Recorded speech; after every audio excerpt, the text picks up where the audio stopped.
Sai Kumar, everybody, Choku, okay, everybody, yeah.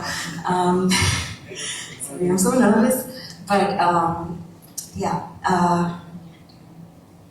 don't know what else to say, but I hope you guys enjoy the movie. ഇതിലിപ്പോ എന്താ പ്രശ്നം? ഇതിലെന്താ ഒരു പ്രശ്നം തോന്നിയത്? ആള് ഭയങ്കര എക്സൈറ്റ്മെന്റ് ഉള്ള ആളാണ്. കുറച്ച് എന്താ പറയാ വെപ്രാളുണ്ട്. അതുപോലെ നല്ല രീതിയിൽ സ്റ്റേജ് ഫിയർ ഉണ്ട്, അല്ലെങ്കിൽ സോഷ്യൽ ഫിയർ ഉണ്ട്. ഇതെല്ലാം ഉള്ളൂ. ഇതിപ്പോ ഭയങ്കര ഇഷ്യൂ ആക്കേണ്ട എന്താ? കുറെ ആൾക്കാർ ഈ കുട്ടിയോട് ഭയങ്കര ഹെയ്റ്റ് ഉള്ളത് മാതിരി, ഇവർക്ക് എന്തോ അസുഖമുള്ള മാതിരി ഒക്കെയാണ് കമന്റ് ബോക്സിൽ കാണുന്നത്. അവിടെ അതിന്റെ ഒക്കെ ആവശ്യം എന്താണെന്ന് ചോദിക്കുന്നത്. എക്സൈറ്റ്മെന്റ് കുറച്ച് കൂടുതലാണ്, അതൊന്നും ഒരു പ്രശ്നമല്ല. പിന്നെ ഉള്ളത് സ്റ്റേജ് ഫിയർ. അതൊക്കെ 2-3 പ്രാവശ്യം മീഡിയാസിനെ കണ്ട് പബ്ലിക്കിനെ കാണുമ്പോൾ മാറാവുന്നതല്ലേ ഉള്ളൂ. ആള് ഭയങ്കര നിഷ്കളങ്കത, ഭയങ്കര ജെന്യൂനാണെന്നാ തോന്നിയത് വീഡിയോ കണ്ടിട്ട്. അതായത് ജീവിതത്തിൽ അഭിനയിക്കാത്ത ആളുമാതിരി.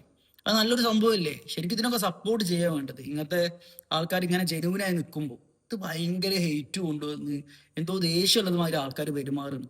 ശരിക്കും നിങ്ങൾ മെച്ചൂർഡാണോ? ഈ ഒരു ചെറിയ കാര്യത്തിന് ഈ കുട്ടി മെച്ചൂർഡ് അല്ല എന്ന് പറയണേ, നിങ്ങൾ മെച്ചൂർഡാണോ? കാരണം ചെറിയ ഒരു കാര്യം വരെ നിങ്ങൾ കളിയാക്കണം. സ്റ്റേജ് ഫിയർ ഒക്കെ കളിയാക്കണം. അത് കളിയാക്കേണ്ട സംഭവമാണോ? അങ്ങനെ കളിയാക്കണം നിങ്ങൾ മെച്ചൂർഡാണോ? ചിന്തിക്കടാ. വെറുതെ ബ്ലൈൻഡ് ഹെയ്റ്റ് കൊണ്ടുവരല്ല.